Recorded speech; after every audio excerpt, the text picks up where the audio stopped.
Hello, Mark Laurrie with another edition of our YouTube video series.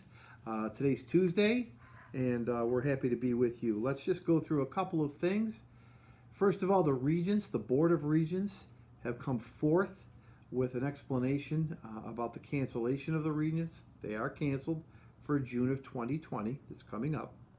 If you are enrolled in a Regents level course, 8th grade through 12th grade, and we do have all of our 8th graders just about enrolled in Regents level courses, your final grade will be your Regents score. So whatever you get in that course with your teacher will be the determining factor as to whether you've passed the Regents in this one occasion only. So there's a couple of things to remind you about with that statement. One, if you're passing, that's great. There's going to be work coming to you. We expect that you will do that work. Continue to do it to the best of your ability in the most proficient way possible. If you're not successful or not passing or have incomplete work to this point in a Regents level course, it will behoove you, students, parents, to work with your teacher, work with your principal to see how much of the work you can make up to help improve your grade to be a passing one. Okay?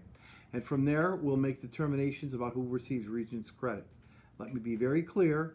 Your course grade will be the determining factor in whether or not you receive credit for a Regents exam only for June of 2020.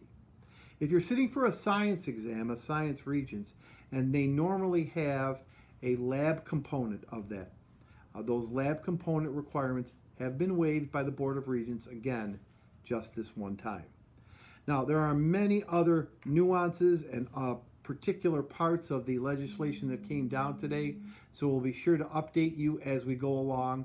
The best source of information will be your administrative teams at the high school and the prep schools with respect to Regents exam credit.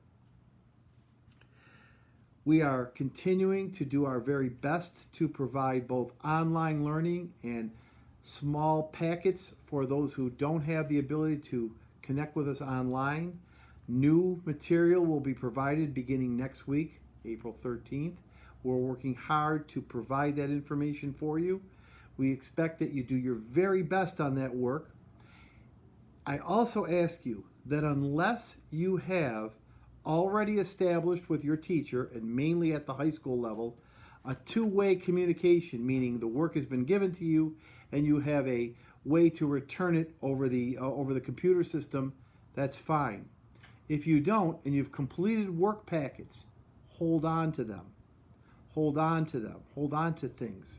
At a future time, we will tell you about how you can and will be able to turn in your work. For teachers, the Board of Regents again has waived the APPR requirement for this year and this year only. Students who receive speech services in elementary school, later this week, we will be telling you and your parents where you can pick up a speech packet if you are classified as someone who needs speech or articulation or language improvement. We're putting those packets together for our elementary students, and they'll be available to you later this week. We served 4,626 lunches today. That's great. Thanks to all of our food service team. You're so essential and doing such a great job. A 16-day total of 73,254 meals have been distributed to this community through our food service team, and we're pleased and proud to do that for you. I close today with the message that's always there, and that's to do your hand washing and keep your social distancing and help us break this curve down and get back to normal as soon as we can. Continue to do all those things.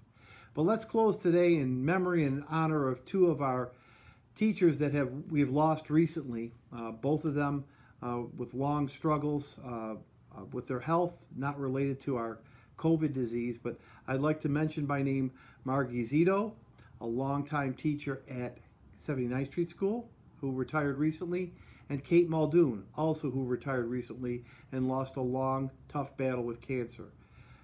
The utmost respect, prayers, and thoughts are with you both and your families, and anybody who sees that. Know these were two of our very, very, very best teachers. And it gives us a little bit of perspective to say we're so glad and so fortunate and blessed to have had those teachers in our midst. But remember them today, remember their families, and we give thanks that you were part of our family. With that perspective and those thoughts, we wish you the very best, and we'll be back with you tomorrow.